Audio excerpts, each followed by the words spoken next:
Greg, I never had any real choice about being involved in aviation because as a child my parents moved very close to the factory and airfield of the Bristol Airplane Company in England.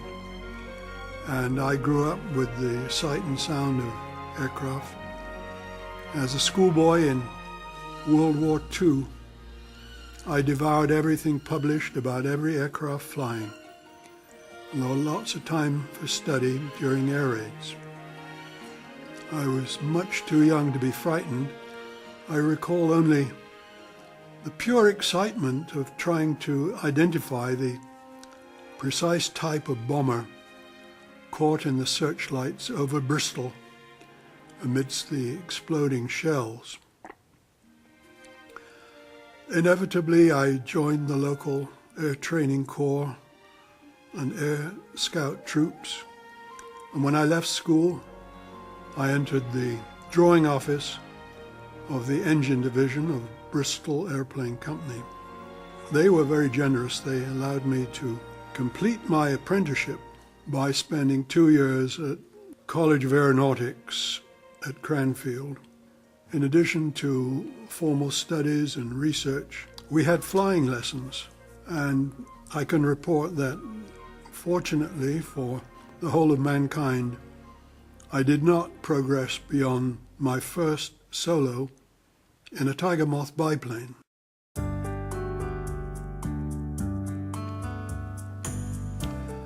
After leaving Cranfield, I was the youngest in a small group of engineers, aeronautical engineers, who formed the Air Safety and Survey Division of the British Aviation Insurance Company in London.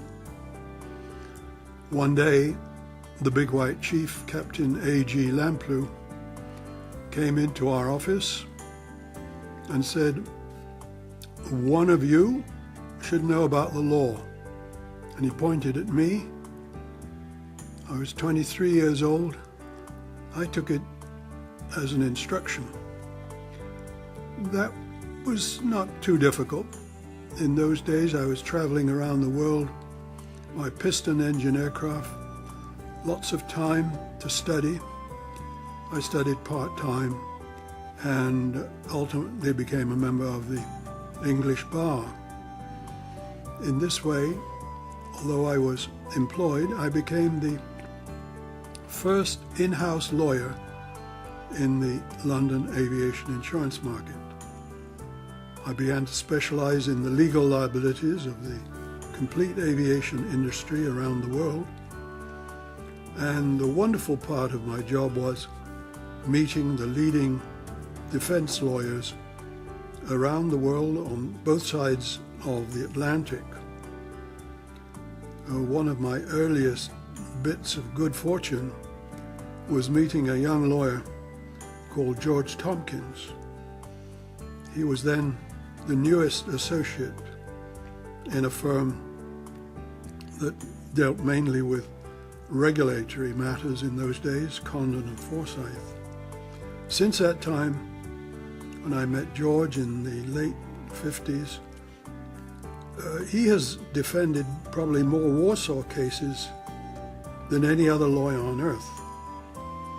He introduced me to Lee Kreindler, a U.S. plaintiff's lawyer who was highly regarded, but I was very uneasy about meeting a U.S. plaintiff lawyer because in London in those days, U.S. plaintiff's lawyers were generally regarded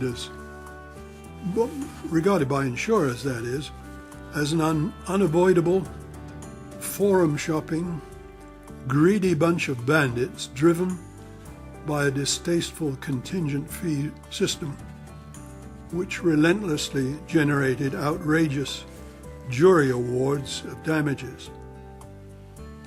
It was therefore a very pleasant surprise to discover that Lee Crinder was a truly gentle man with a warm personality and a passion for justice.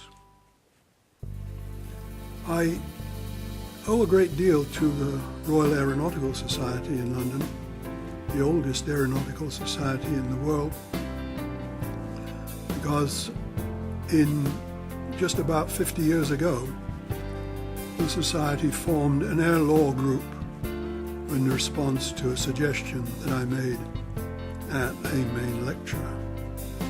Becoming a member of that group became a badge of specialization, facilitated what today is known as networking.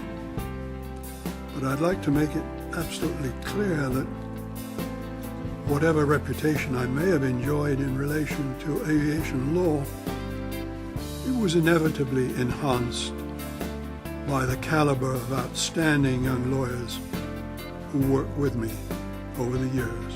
I am truly thankful to them.